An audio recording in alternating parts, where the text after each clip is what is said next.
Hello friends, welcome back to the omniscient academy. आज के क्लासे আমরা করব ইংলিশে ক্লাস 9 এক্সারসাইজ 9 পেজ 82 এর লেসন নাম্বার 10 এ আছে।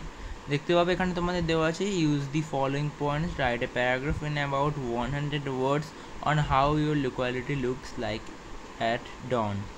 ওকে, আমাদের লোকালিটি ডনে কেমন ফিলিং হয়, মানে কেমন দেখতে লাগে সেটা সম্পর্কে একটা প্যারাগ্রাফ লিখতে হবে 100 ওয়ার্ডের মধ্যে। 100 ওয়ার্ডের মধ্যে না, 100 ওয়ার্ডের থেকে 110 হতে পারে বা 90ও হতে পারে। সো এই রাইটিংটা যে আমরা লিখবো, তো ভিডিওটা পুরো লাস্ট পর্যন্ত দেখবে, তাহলেই তোমরা রাইটিংটা বুঝতে পারবে কী করে লিখছি। ফার্স্টে তোমরা পেজ নিয়ে নেবে, দেখতে হলে পরীক্ষার খাতায় মানে পরীক্ষা হলে তোমাদের এরকম পেজ দেওয়া থাকবে। সো এখানে আমি লিখে নিচ্ছি exercise 9। Okay, first of all লিখে হাউ মাই করে দিচ্ছি। এখানে বইয়ে ইয়োর্স আছে, তো how my locality looks at dawn. Okay, এটা হচ্ছে আমাদের হেডিং। এই রাইটিংটা আমরা লিখব।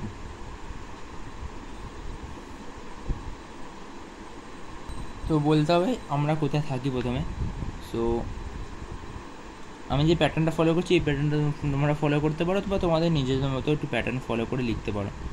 সো আমি লিখছি I live at college street in Kolkata. Second লিখবো এখানে it is a congested area. তোমরা ভিডিওটা চাইলে প্লেব্যাক স্পিডটা একটু বাড়িয়ে নিতে পারো, কারণ আমি লিখছি, তো প্লেব্যাক স্পিডে বাড়িয়ে নিতে পারো, লাস্টে স্ক্রিনশট তুলে নিতে পারো। প্লিজ আমি মাঝখানে কিছু কথা বলবো, সেগুলো কিন্তু শুনবে। ওকে, এটা ফুল স্টপ দিয়ে দেবে। তারপর এখানে কিন্তু তোমাদের এই পয়েন্টসগুলো মেনটেন করতে হবে। পয়েন্ট মেনটেন না করলে কিন্তু নম্বর কেটে দেবে। মাধ্যমিকের রুল কিন্তু পয়েন্ট মেনটেন করে লিখতে হবে। ইন্ট্রোডাকশন, কনক্লুশন ভালো করে দেবে, নাহলে কিন্তু নম্বর কেটে নেবে। ওকে, নিজের মতো বানিয়ে লিখতে পারবে না, কিছু অ্যাড করতে পারবে কিন্তু কিছু বাদ দিতে পারবে না, এটা মাথায় রাখবে। এখানে লিখে দিই আমাদের এখানে পলিউশনটা বেশি একটু। পলিউশন ইজ এ, যদি তোমার গ্রামের দিকে থেকে থাকো তোমাদের নিজের মতো লিখতে পারো ঘুরিয়ে ঘাড়িয়ে। আমি তোমাদের শুধু একটা স্যাম্পল দিচ্ছি এরকমভাবে লেখাটা হয়। Second here. ওকে, এখানে প্রচুর পলিউশন আছে, কিন্তু but in the early morning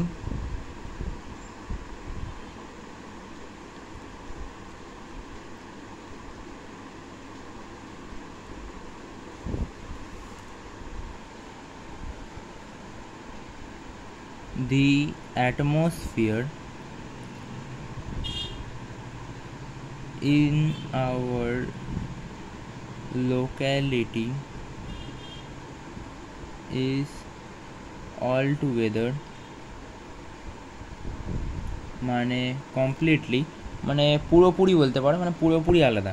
মানে আর্লি মর্নিংয়ে আমাদের এখানে লোকালিটি অ্যাটমসফিয়ারটা পুরোপুরি আলাদা। আমি আগেই বললাম এখানে কনজেস্টেড এরিয়া, এখানে কিন্তু পলিউশনটা মেজর ট্রেড, কিন্তু আবারও বলছি কিন্তু সকালে এটা পুরোপুরি আলাদা। সো অল টুগেদার, বা এখানে লিখতে পারো কমপ্লিটলি ব্র্যাকেটে, এটা ডিফারেন্ট। ওকে, তাহলে আমরা এবার কী লিখবো? এবার your place to stay point হয়ে গেছে। আর্লি মর্নিং স্কাই, এবার হচ্ছে আর্লি মর্নিং স্কাই ডিটেলস দিয়ে দিচ্ছি। তাহলে কী দেওয়া যেতে পারে? তো স্কাইটা পরিষ্কার থাকে, কোনো ধোঁয়াশা থাকে না, এরকম দিয়ে দিচ্ছি। The sky remains clear without smoke and pollution.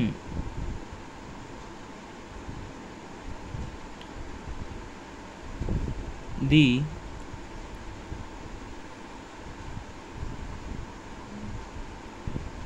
pleasant and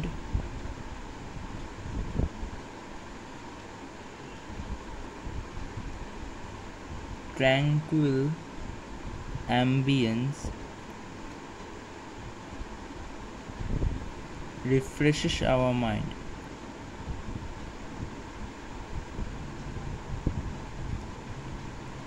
ওকে, তো আমাদের মনকে রিফ্রেশ করে। এবার description of other nature, description of the nature around, okay, sound that heard আছে, তারপরে আমাদের আশপাশে ডেসক্রিপশনটা দিয়ে দিই আবার।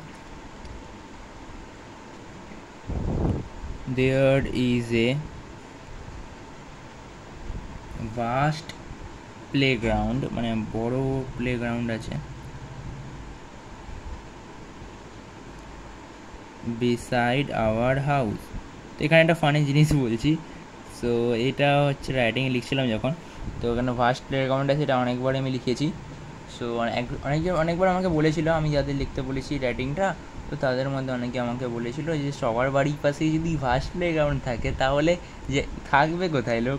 এটা আমার মাথায় এসছে, যদি সবাই দেখি আমার বাড়ির পাশে ফার্স্ট প্লেগ্রাউন্ড আছে, তো সবার বাড়ির পাশে প্লেগ্রাউন্ড থাকার অসম্ভব, থাকে না। অনেকগুলো বাড়ি মিলিয়ে আবার অনেকটা এরিয়া, একটা পাড়ায় প্লেগ্রাউন্ড থাকে। সো সবার বাড়ির পাশে প্লেগ্রাউন্ড থাকে না, এটা অবাস্তব কথা। কিন্তু তুমি যেহেতু সিঙ্গেল লিখছো, মানে একজনের পার্সপেক্টিভে লিখছো, তুমি নিজের বাড়ির পাশের কথা বলছো, সো তোমরা এটা লিখতে পারো, কোনো অসুবিধা নেই। এটা কোনো তো আলোচনা নিয়ে কথা হচ্ছে না, মানে অনেকজন মিলে লিখছো এরকম ব্যাপার নয়। তো তুমি যদি পার্সোনাল লিখছো এটা, সো এটা তুমি লিখতে পারো, এটা তোমার কেউ কাটবে না। দেয়ার আর different trees,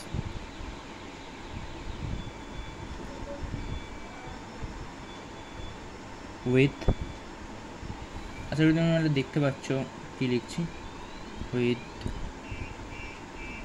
sweet smelling flowers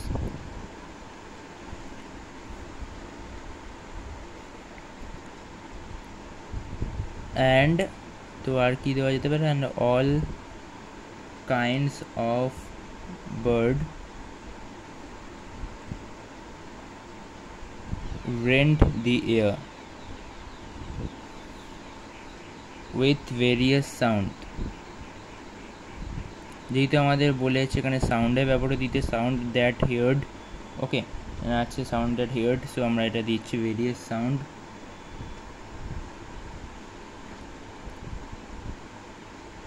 and delicate সংস, অনেকে ভাবে বাট কি গান গাইছে, এরকম নয়, বাটের যে সুরটা মানে কথা বলে ওটা কি গান হিসাবে ধরা হচ্ছে এখানে। Delicate songs, people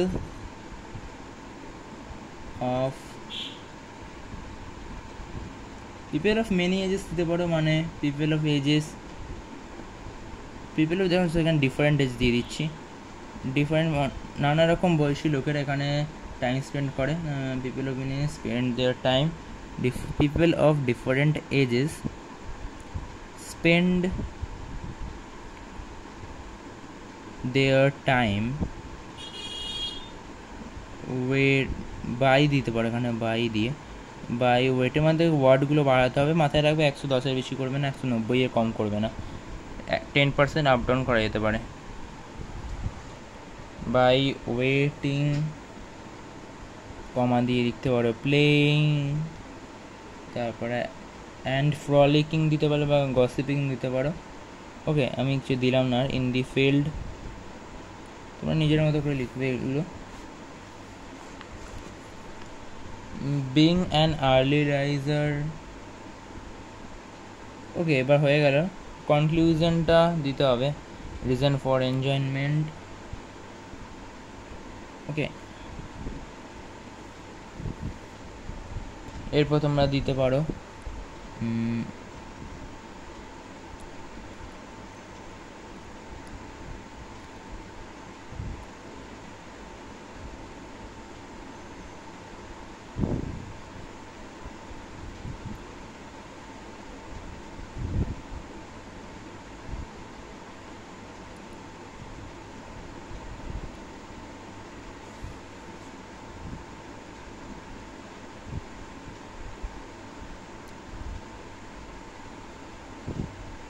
full stop দেবে।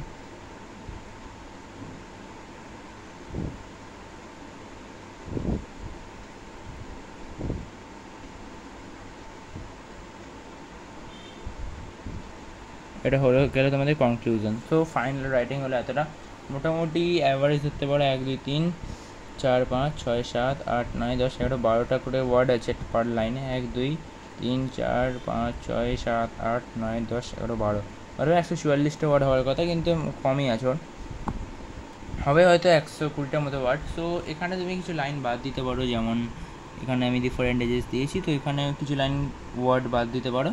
তো এরকমভাবে কেটে মুছে তোমাদের 110-এর মধ্যে চলে আসবে। তো রাইটিংটা তোমরা প্র্যাকটিস করে নেবে। রাইটিং লেখা আমি যেটা লিখে দিচ্ছি এরকম লিখতে হবে, বা কোনো টিচার লিখে দিয়েছে সেটা লিখতে হবে, এরকমও কোনো ব্যাপার নেই। শুধু তোমরা নিজের মতো করে লিখতে পারো, শুধু তোমার বানান ঠিক হতে হবে পার লাইনে, কিন্তু একটা বানান ভুল করলে চলবে না, বানান ঠিক করে লিখবে, প্লাস গ্রামাটিক্যাল কোনো ভুল করবে না।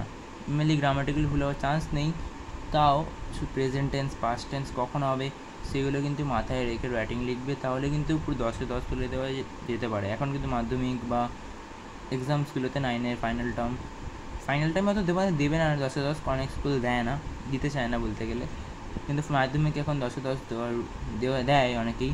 বাংলা তখন 100 পাচ্ছে, ইংলিশেও 100 পাওয়ার চান্স আছে যদি কোনো গ্রামাটিক্যাল ভুল না হয়, রাইটিং যদি খুব ঠিকঠাক করে দেখো। সো এই ছিল আজকের ভিডিও। আমি আরও ইংলিশে ক্লাস 9-এর অনেকেই বলছিলে ক্লাস 9-এ একটু নজর দিতে, তুমি নানা রকম রাইটিংগুলো আরও লিখে দেবো তোমাদের। এখানে এক্সারসাইজ 8 আছে, আমি আগে এগুলো কোনো লিখিনি, আজকে ফার্স্ট ভাবলাম এটা দিয়ে চালু করা যাক। তো এখানে নানা রকম আমি রাইটিংগুলো লিখবো, তো তোমরা চ্যানেলটিকে সাবস্ক্রাইব করে নিতে পারো আপকামিং ভিডিওসের জন্য। তো দেখা হচ্ছে পরের ভিডিওতে, আজকের জন্য বাই বাই।